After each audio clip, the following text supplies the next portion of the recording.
Ultra-processed foods have become a central focus in debates about modern nutrition and the obesity epidemic. Colorful snack bars, sugary cereals, ready-to-eat meals, and countless packaged treats dominate supermarket shelves, offering convenience, taste, and affordability that appeal to a busy world. Nutrition experts and the media increasingly warn that these foods are driving obesity, not just through calorie content, but because of their unique characteristics that may promote overconsumption. Yet while ultra-processed foods, UPFs, are often framed as villains, understanding their role in our diets and the mechanisms behind their potential effects requires a careful, balanced examination. The story is complex, but it reveals both risks and opportunities for improving public health and personal dietary habits. Ultra-processed foods are typically defined as products made mostly from industrial ingredients with little resemblance to whole foods, often containing added sugars, refined starches, hydrogenated oils, emulsifiers, flavors, and colorings. They are engineered to maximize flavor, texture, and shelf stability, which makes them highly palatable and sometimes difficult for the body to regulate intuitively. Some studies suggest that this engineering can override natural satiety signals, encouraging people to eat more than they would with minimally processed foods. One of the most cited pieces of research, a controlled trial published in a leading nutrition journal, compared diets of ultra-processed versus whole foods while keeping calories, macronutrients, and meal timing similar. Participants consuming the ultra-processed diet spontaneously ate more calories and gained weight, while those on the unprocessed diet maintained their weight. This experiment suggests that UPFs may influence appetite, reward pathways in the brain, and overall energy intake in ways that extend beyond simple caloric density. The mechanisms behind this phenomenon are multifaceted. Ultra-processed foods often combine high glycemic carbohydrates with fats and salt in a manner that creates rapid spikes in blood sugar and insulin, followed by quick drops that trigger hunger and cravings. Their refined texture, engineered sweetness, and flavor enhancers can make eating highly rewarding, activating the brain's pleasure and reward circuits in ways that mimic, to some extent, addictive behaviors. Packaging and portioning also matter. Small, portable packages encourage snacking, while marketing and convenience promote frequent consumption, often in place of home-cooked meals that are higher in fiber, protein, and water content.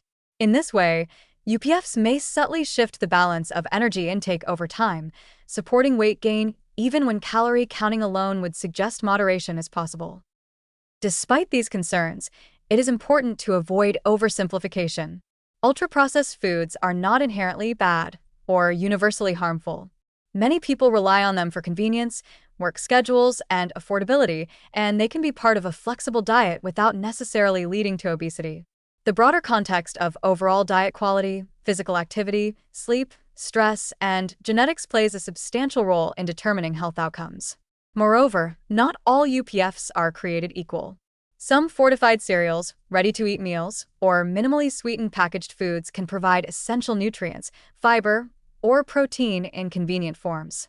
By distinguishing between highly engineered, nutrient-poor snacks and more balanced processed foods, consumers can make informed choices rather than feeling resigned to avoid packaged foods entirely.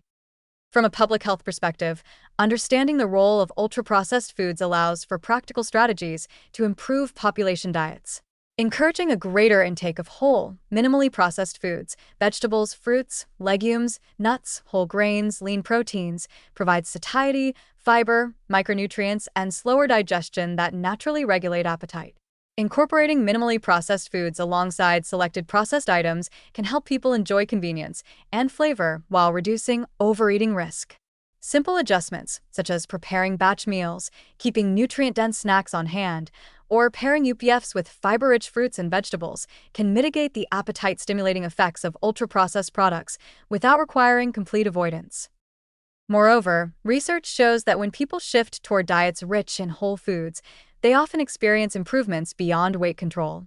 Blood sugar regulation, gut health, cardiovascular markers, and energy levels can all improve, highlighting that diet quality influences health in multiple ways. Reducing the proportion of ultra-processed foods while maintaining flexibility also addresses the psychological dimension. Extreme restriction often leads to frustration or rebound overconsumption, whereas moderate, informed choices promote long-term adherence and a healthier relationship with food. Ultimately, the narrative that ultra-processed foods are the single driver of obesity is overly simplistic, but it does contain important truths. UPFs are engineered to be highly palatable, convenient, and sometimes difficult to moderate, which can encourage overeating in susceptible individuals.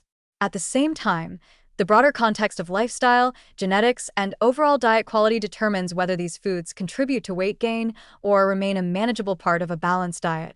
For most people, the practical takeaway is that ultra-processed foods can be included thoughtfully, with attention to portion size, nutrient balance, and pairing with whole foods, rather than treated as an unavoidable trap. In a positive sense, understanding the mechanisms by which UPFs influence appetite empowers consumers to make strategic choices. It highlights the value of cooking, meal planning, and mindful eating, while also validating the convenience and utility of certain processed products that are nutrient-enhanced or thoughtfully formulated. By focusing on dietary quality, balance, and sustainable habits, individuals can enjoy the benefits of modern food technology without falling prey to its most obesogenic effects. Far from being simply a story of blame, the science of ultra-processed foods offers insight into how humans respond to engineered flavors and textures, and how thoughtful strategies can harness convenience without compromising health. With awareness, planning, and small, actionable adjustments, it is possible to navigate a world of ultra-processed foods while supporting long-term weight management and overall wellness.